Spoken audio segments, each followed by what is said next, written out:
Okay, so I have a confession to make. I'm a judgmental person. You might not think it to look at me. Then again, maybe you would, if you're judgmental like me. But I don't often take the time or energy to put myself in someone else's shoes. I kind of thought it would be easier once I became a Christian, but it's not. It actually got harder. But somewhere along the way, I got the idea that it was my job to discern others' faults so that I could steer them on the right path. Wait a minute, is that what the Bible says? You see, at the end of the day, I'm really just a selfish person. My thoughts and my actions, they're usually based on my own little world and how I perceive it. It's easier just to look at the little clues about people, feed them into my own little formula, and spit out my analysis of who I think they are and how right or wrong their behavior is. The real problem is that I get so fixated on people's actions, I completely miss out on their heart. I don't put myself in their shoes at all. I want them to wear mine.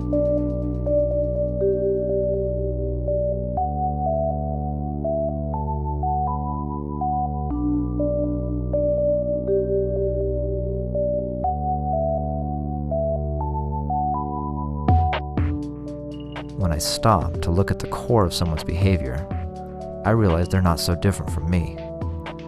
They have the same struggles that I do, the same desire to connect to something deeper than this physical world around us. They just have a unique expression of what it means to be human. That is the frustrating beauty of God's children, so unique, yet so alike.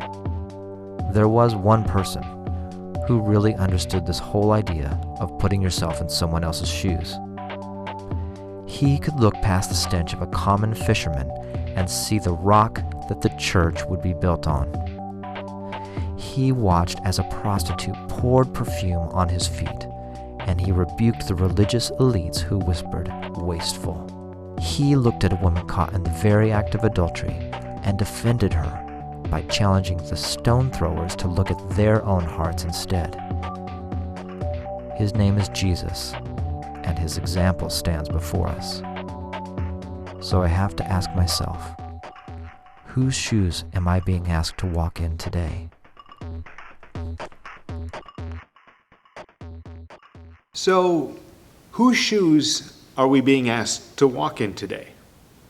Or perhaps more to the point, whose shoes are we actually walking in today? I wonder if that answer is as clear as we think it is. I wonder, have we Christians simply become a reflection of our culture rather than showing our culture a better and healthier alternative? Have we become just as angry or judgy as everyone else out there, pointing out other people's flaws, often quite publicly, while privately ignoring our own? Now we say, no, that's not us. And that might be true, or not. But lots of people out there look at us and say, well, yes, that's them. Especially when they see us equating some sort of a political agenda with Jesus' agenda. And that's a problem. Because, see, perception is reality. And if the reality in people's eyes is that Christians are just like everyone else, maybe even angrier and judgier, well, that's going to push people away from God, not pull them toward Him. And that's not what we want. And it's certainly not what we intend. So I wonder how we got there. I'm wondering if perhaps, maybe in part, that has to do with sort of a misunderstanding and misapplication of what we call the law. Are we using the law or the Ten Commandments as God intended? Are we using the law as Jesus taught? Or have, through the years, we sort of subtly shifted the focus to something else? Something that's maybe made us just a little bit off? Let's take a look at that a little closer. So, Alex, you work in the church like I do, and you got friends like I do, but you're under 30, way younger than I am, so you run in different circles, and so you hear and see different stuff. So I'm just kind of wondering about your perceptions and perspectives. What are you hearing or seeing out there about the Ten Commandments? Well, I don't know if this would necessarily be something that most people would say, but I see in a lot of ways how people use the Ten Commandments or God's law as a good rubric of how well you're doing, whether that's how well I'm doing in my standing with God, because if I'm following these things pretty well, I'm doing real good and God's gonna like me more. Or I could see how people use it as a measuring stick against other people. Well, I'm doing way better than them, so I'll count myself as pretty good. So it's not something that's like verbalized, it's just like how they're acting and Absolutely. relating. Anything else that you're seeing or hearing out there about perceptions? Yeah, I can definitely see ways that people have an attitude towards the Ten Commandments or God's law, it being out of date or out of touch. It was written 3,000-4,000 years ago, so we've moved past that, and it's all fine and good up until it, infringes upon something that makes me feel good. So it's like, again, I don't know if you're saying it's not necessarily something they say, 10 Commandments are there, but you're hearing, well, we got to move past that, or I'm going to change them a little bit to, that was good for them, but we've moved past it, sort of deal. Yeah, all across the board, people's actions or attitudes point that direction. Anything else that you're seeing? Not that's coming to mind.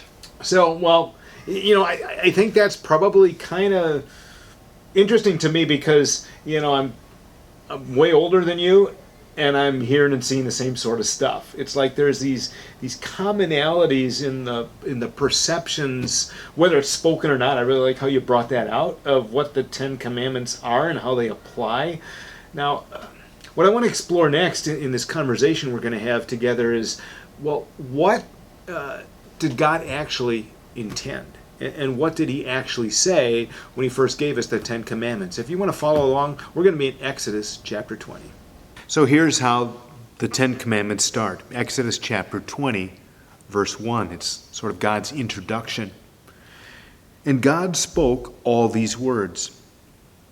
I am the Lord your God, who brought you out of Egypt, out of the land of slavery. Now, what does that short introduction to the Ten Commandments tell you about our relationship with God? Well, just ask yourself, which came first? All right, did the people keep the commandments, and then because they kept the commandments, God rescued them, saved them, brought them through the Red Sea? Or did God rescue them first? Did he first make them his people? Did he first free them from slavery and open up the Red Sea and see them safely through the desert, again, making them his people first, and then give them the Ten Commandments? Well, it's the second alternative, right? First, God saved them. And he saved them despite the fact that they grumbled and complained and had more than a few moments where they doubted him. And then after that, God gave them the Ten Commandments, which reinforces a theme that we've already seen over and over and over again in the part of God's story that we've already looked at. And the theme is this, that our relationship with God is always based on God's grace. Our relationship with God is a result of God's grace, not anything that we've done or that we will do. Which means, get this, that the Ten Commandments are not a way into a relationship with God. They express what a healthy relationship with God and other people looks like. And it's that word healthy that I want us to concentrate on.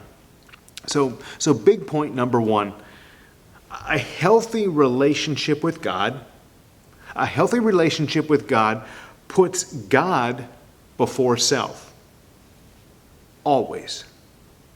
Now, our big problem is we kind of tend to reverse that order. All right? Ever since Adam and Eve first believed the devil's big lie that you can be like God, and God's holding out on you, we like self to come first instead. All right, I certainly like self to come before others and even before God. And that leaves us chasing this elusive thing called happiness, always wanting others to do something to make us happy or to serve us, or God do something to make us happy or to serve us. And the longer we're on that particular treadmill, the more frustrating it becomes because we never quite arrive. And there's always something more that we're after. And we find ourselves unhappy about something or someone that didn't meet our needs. And again, that leaves us feeling rather unsettled and unhappy. That's just not healthy. That's just not healthy, either for our relationship with God or for our relationships with other people. See, God is God, and we're not. And that's why God says, Exodus 20, verse 3, "You shall have no other gods before me." No other gods. Period. Especially, perhaps, he's saying the God of self. Right? See, you are going to worship something. You were made to worship God. So you're either going to worship God, who you were made to worship, who you were created to worship, or you're going to substitute something for God. You're going to worship things. You're going to worship something that you feel you must have to be happy. You're going to worship something that's more important to your heart than God, or that fills you with some sort of an inordinate desire, and ultimately leaves you kind of out of balance. See, a healthy relationship with God puts and keeps God in the place that he was designed. Number one. So take a minute to watch this short video. And then after you do that, hit pause and take a few minutes to think about at least one thing that you can do, that you need to change this week in order to put God first.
So here's big point number 2. A healthy relationship with God sees God as close and personal, not distant and plastic. Now, the Israelites grew up in a world where most people around them had all sorts of what you call gods, and all sorts of images or statues and altars to those different gods, which for them, well, what it did was it sort of fixed the god at a certain place or point in time, and their god had power or influence where that image was or where that altar was, but it was kind of, well, localized. So that when people wanted or needed something, they had to go to that altar or pull out that image and talk to that piece of wood or stone, and either trying to appease the gods or to get what they wanted from the gods. But were those gods alive? I mean, could they think? Could they feel? Could they talk? Could they love? Could they express any of that? Or was that communication with those gods just sort of artificial, plastic, one way? See, the true God, the God who revealed himself to Moses as Yahweh, he's not like that. Our God is relational. Let that just sink in for a minute. Our God is relational. Our God can speak and feel and think and act, and he wants to. See, our God is near. He's close. He's active in our lives and in our experiences. Our God actually communicates with us every bit as much as we communicate with him. See, God not only made us to love him, it's a two-way relationship. God also made us so that he could love us himself. And that's why God says in verse 4 here, "You shall not make for yourself an image in the form of anything in heaven above or on earth beneath or the waters below." He's not against art. What God's saying here is a healthy relationship is personal, and it's not plastic. And that's why he says, don't make these graven images. Which leads to point 3. A healthy relationship with God also understands that it's based on grace. It's based on grace, not on accomplishment or achievements. Now, we've already talked about how the introduction to the Ten Commandments tells us that, makes that point. Well, so do the commandments themselves. Now, if you follow along in your Bibles, it's starting at verse 3 through verse 17 of chapter 20 of Exodus. You read those 10 commandments carefully, and you examine your life honestly based on them, and you'll see that the 10 commandments actually aren't designed to show you that you can keep them. They're designed to show you that you can't, and that keeping the rules can't save you. Only God can. Not convinced? Well, take some time this week to read Matthew chapter 5. Start at verse 21. It's Matthew chapter 5, starting at verse 21. You'll see Jesus there saying things like, anger falls under the commandment about murder, and that lustful thoughts are under the commandment about adultery. And so what Jesus is telling us here is that we break the commandments not only by what we do, but by what we think, and by what our intentions and our attitudes are. And the point being there is, you can't ever keep the commandments the way you're supposed to. And if you think you can, that leads to some pretty unhealthy things. It leads to a pride that tends to, push God into the background. And it leads to an unhealthy judgmental spirit that tends to, push other people away. Neither one of those is very good. In fact, they're both very unhealthy, which is why the 10 Commandments, which show you a healthier alternative, are there to remind you you've never arrived. You've never arrived, and you always need Jesus, both to forgive you where you mess up, and you will, and also to help you get healthier in your relationships, both with God and with other people. Which brings me to the fourth big point that I think these 10 Commandments address. The fourth big point is that a healthy relationship with other people also follows God's direction in the 10 Commandments for how we should relate to other people. Now, people don't always see it that way.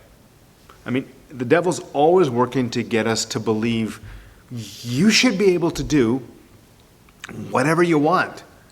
And so he's constantly kind of spinning the lie that God's some sort of a cosmic killjoy or something, that God's just sitting up there in heaven and he's thinking, whoa, how can I make their life miserable?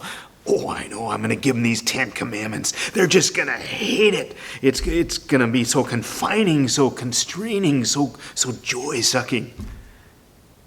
Because that's a lie. That's a big lie. These commandments, as you look at them, they actually show you a much healthier way to live. Just think about it. Isn't it a healthier way to live when you realize that everyone and everything else doesn't revolve around you, and that other people aren't there to meet your needs alone? Isn't it healthier when you take regular time to rest and to reconnect with God and with self and with others? Isn't it a healthier way to live when there's respect for parents and other authorities? Isn't it a healthier way to live when your anger is under control? Isn't it a healthier way to live when you realize, well, that your body's a temple of the Holy Spirit, so it's not yours to do with whatever you please, whether sexually or any other way or anything else? Isn't it a healthier way to live when married people honor and respect each other? Isn't it a healthier way to live when you respect other people's things and when you take care of your own? Isn't it a healthier way to live when you learn to control your tongue and you learn how to speak kindly and gently and respectfully, and when you speak to other people rather than about them?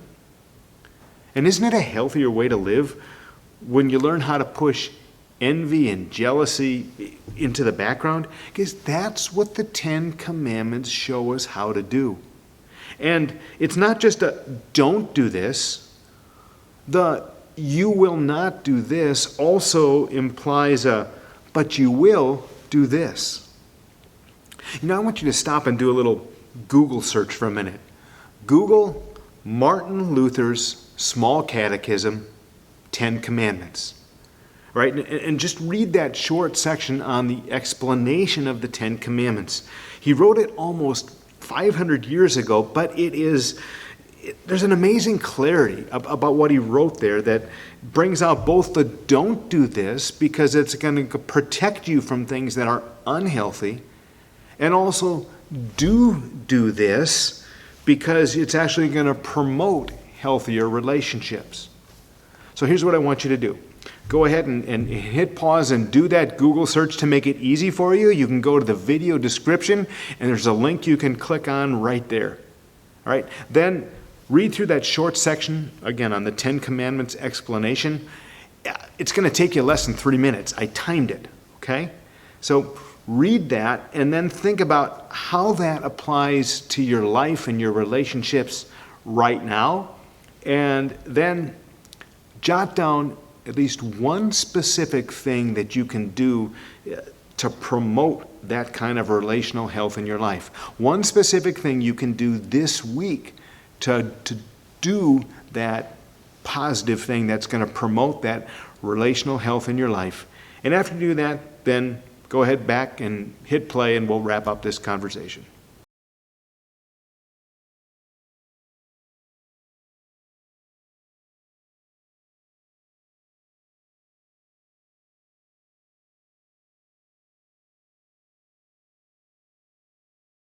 We've been talking today not about a confining or constraining way, but a way that actually opens up life, about a healthier way to live, a way that's described for us in the 10 Commandments. You see, the 10 Commandments aren't a way into a relationship with God. Again, the 10 Commandments express what a healthy relationship with God and with other people looks like, which makes trying to live by them, well, makes it a good thing, a really good thing. But there's also a danger for us Christians too. And the danger is this, that rather than just asking or inviting other people to consider that the 10 Commandments are a healthier alternative, we actually want to impose a set of rules and regulations on them instead because, well, this is good for you. And it is. It is good for you. But when we do it that way, well, think about this. Like a parent giving medicine to a little kid. How do you respond when someone says, well, take this medicine, it's good for you? You resist more often than you don't you? And then if you're the one holding the medicine, you try to push it back and you say, well, now take this. This is good for you. And you try to shove it down their throat. And as you try to shove it down their throat, maybe some of it gets in. But there's a lot of pushback and a lot of aggravation and a lot of resistance. And there's a better way. There's a better way, a healthier way. There is a better and healthier way to show that God's way leads to a healthier life. And here we can take a clue from Jesus. You know, when Jesus was asked, what's the greatest commandment? He didn't quote one of the original 10. Rather, what Jesus did there is he summarized the intent of the law. He said, love the Lord your God with all your heart, and with all your soul, and with all your strength. He said, love your neighbor as yourself. So, love God, love people. That's the intent of the commands. A better way, a healthier way to pursue relationships. Loving God and others instead of just loving self. Not imposing rules, but inviting people to consider and investigate, well, if this is true, and if I live this way, could things work out better in my life and in my relationships? See, when you see God's rules as showing you the best way to love, well, it gives you a great opportunity to invite people to consider the possibility that God's way actually is best, and it leads to a better and healthier lifestyle. And that's because, well, in a world filled with anger and hate, and increasingly more so, God shows us a better way to respond, and a better way to live, in something that's much more desirable. Love. Love God, love people. That's a better way to reach out. And that's what God does for us all the time. Love. You see, God loves us so much that even when we get these 10 commandments wrong, and we will, God still loves and forgives us. In fact, there's a detail in the story that I want to leave you with that shows that. It's not in the text of the 10 Commandments, but it's when Moses comes down from the mountain with 2 tablets, right? 2 tablets of stone. And usually we think of, well, 2 tablets, 2 parts, right? The first part about your relationship with God, the second part about your relationship with people. Love God, love people, 2 parts, 2 tablets, and maybe. But you know, there's another explanation that also works. You see, in the ancient world, they wrote their covenants or their agreements on stone, like God did here with Moses and the 10 Commandments, and they made 2 copies of the agreements. One copy was for the king, and the other was left in the temple of the gods. Well, God here, Yahweh, is both God and king. And so what he's saying here is, Moses, take these 2 copies and take both of these copies and place both of them in the Ark of the Covenant. The Ark of the Covenant was the place of God's presence. Why is God saying that? Well, God's saying, take these 2 copies and place them there because I'm making this agreement with myself. I'm making this agreement with myself, and when you mess up and when you break this, and you will, I'm still going to keep it. Now, how did God do that? Well, number 1, by fulfilling it himself, by keeping the law perfectly and then crediting it to us. That's what Jesus was talking about when he said, I came to fulfill all righteousness. He does the law perfectly, and then he gives all that perfection to us. And the second way God keeps it is when we mess up, he still forgives us. He forgives our sins. And again, that's Jesus on the cross saying, Father, forgive them, for they don't know what they do. And Jesus on the cross dying for things that you said and thought and did that were wrong. Jesus on the cross shedding his blood so you could be made clean and start fresh and start new and work at choosing his way, the healthier way, rather than your own. That too is a better and a healthier way to live.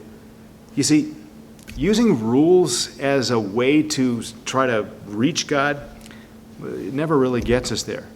It just ends up in guilt or fear or, well, depression or judgmentalism, and none of those are good places, are they? All right. Embracing grace, it's a much better way, a much healthier way. You see, embracing grace means I'm redeemed from that old way of life where guilt's always chasing me around. It means that I'm released from my identity having to be, did you perform? Did you measure up? It means I'm freed to be who God made me to be. It means that I'm free to be a person powered by Jesus to embrace, well, his way as the best way, as the healthiest way for my relationship with God and with other people. Embracing grace frees me to reflect God's love to a world that really needs to see that God's way is the best alternative, the healthiest alternative, and the only way that gets you to the better and the healthier life that you're after.